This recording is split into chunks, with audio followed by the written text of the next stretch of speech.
Come in. May I come in? Oh, hey.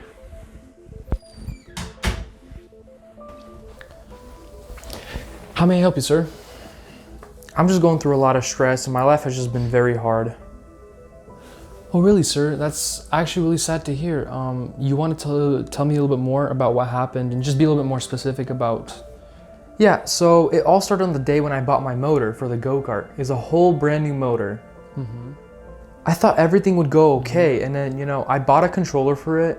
I got everything for it. And on October 12th, 3:42 p.m., my motor burned up.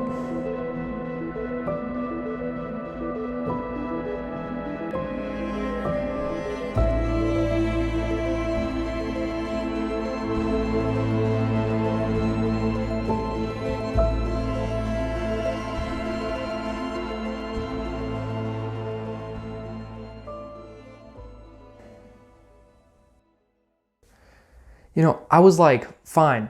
The motor I got was already used, already burned up in the first place. So you know what I did? I bought a whole new motor, the same exact one, for $600. Did that solve the issue? No, I burned that one up too. Why? What happened? I didn't read the motor specs and what it could do and how much it could handle. Well, here's a solution. Stop overvolting your motor and burning everything up. This motor can handle only 48 volts and you knew that. And your subscribers are waiting for part 2 and 3 and you never posted for like 5 months. This time, buy a motor that would be even more powerful, more reliable. Got it? Okay.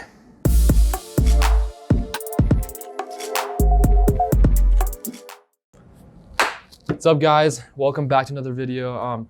I do apologize for those who are waiting for part 2 for my old series. Obviously, jokes aside, I did burn up both my motors, but I do have a brushless one now. So in this video, I'm gonna be combining part 1, part 2, and part 3 into one video. Yeah, so you guys sit back, enjoy. All the parts are gonna be in one video. Yep, I'm gonna be starting out with the batteries.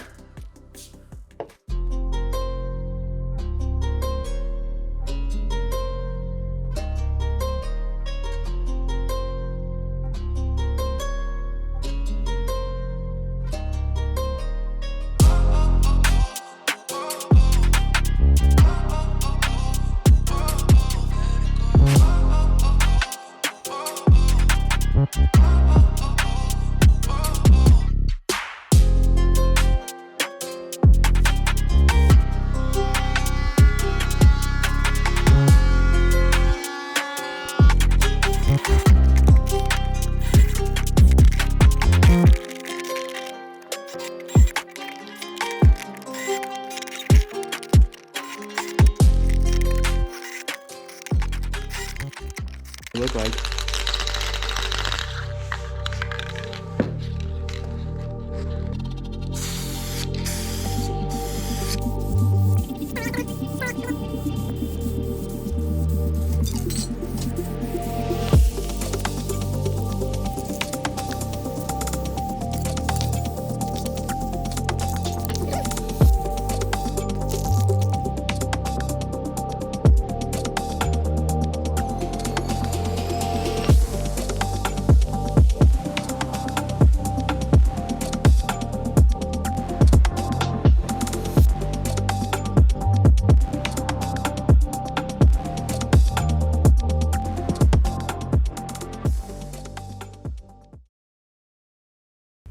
Alright guys, so for this next part, let's talk about the motor mount, motor floor mount, and all the reinforcements and supports I welded up.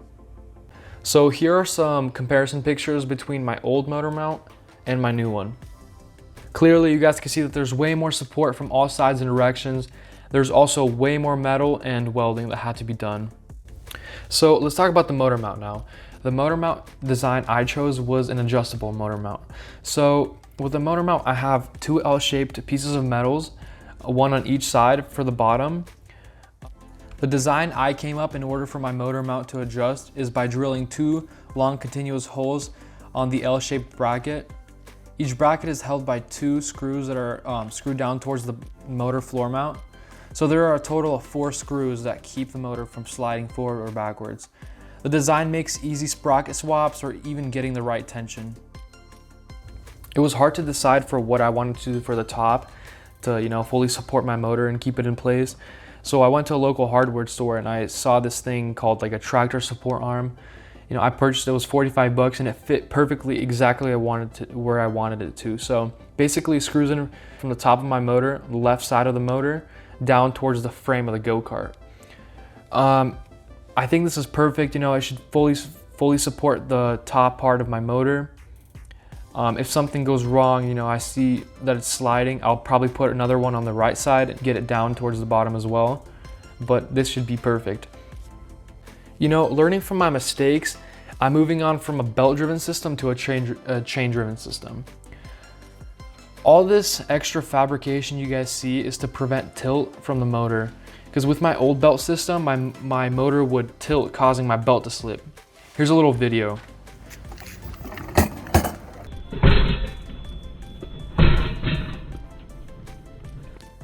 As you guys heard, it does not sound good. You guys heard those thumping sound. That's me barely giving it gas. The main problem with the belt-driven system is that you're gonna have to be ordering special orders on eBay, which is where I got my belts from. Plus, you're gonna have to wait a whole nother month for it to arrive to your house. And if you order the wrong belt, if you ordered the wrong amount of teeth, you're gonna have to reorder. It's just a whole mess. Belt-driven systems are nice, they're quiet, but they also have their cons. Talking from experience, I'm just gonna move on into a chain-driven system. It sounds way more simple. There's way more sprockets I could order. I could add a tensioner. It's just way easier to work with. So now let's move on to the motor. Here we got the 8,000 watt mid-drive motor, which is the one I got. It's the QS 180 mid-drive motor. We have many other options that I could have chosen from, but I decided to go with the 8,000 watt one because I wanted the most power, I wanted the most torque, I wanted the most of everything. I was thinking, I was literally like about to purchase the 4,000 watt mid-drive motor, but for some reason I just didn't. Like, I've seen videos of it, people putting on dirt bikes and stuff, and people put more than 20 kilowatts of power into this thing, which is, it's not really that surprising because QS underestimates their motor specs, and you guys already know that. I would recommend you guys not ordering from AliExpress because you don't know what you're gonna fall into. You don't know what you're gonna buy. You don't know what if those sellers are, reliable. So if you guys are gonna buy QS motors, or and you have time to wait, buy it from QS Motors. All right, guys. So let's talk about the controller now. So right here I have the ND72-1800, and this is a far driver controller, and it's capable of outputting 1,800 phase amps and I believe 800 amps, battery amps. I have it currently set at 460 battery amps because I get quite a bit of voltage sag more than that. So yeah, but with this gear ratio and 460 amps, this thing spins out. I mean, you guys are gonna see how powerful this thing is later on.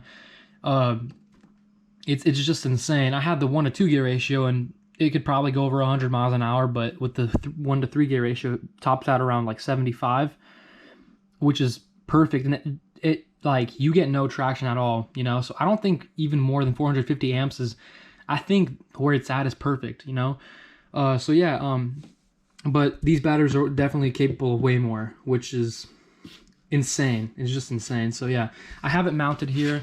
As you guys could see, I have like this bent bolt, and then just to keep this in place, because it starts tilting that way, and then I don't want that. I don't want anything to short circuit. So yeah, and then I have it also mounted here, and then I have zip ties from the bottom, so it keeps everything in place. I mean, there's the frame right here, so it will never fall out of there.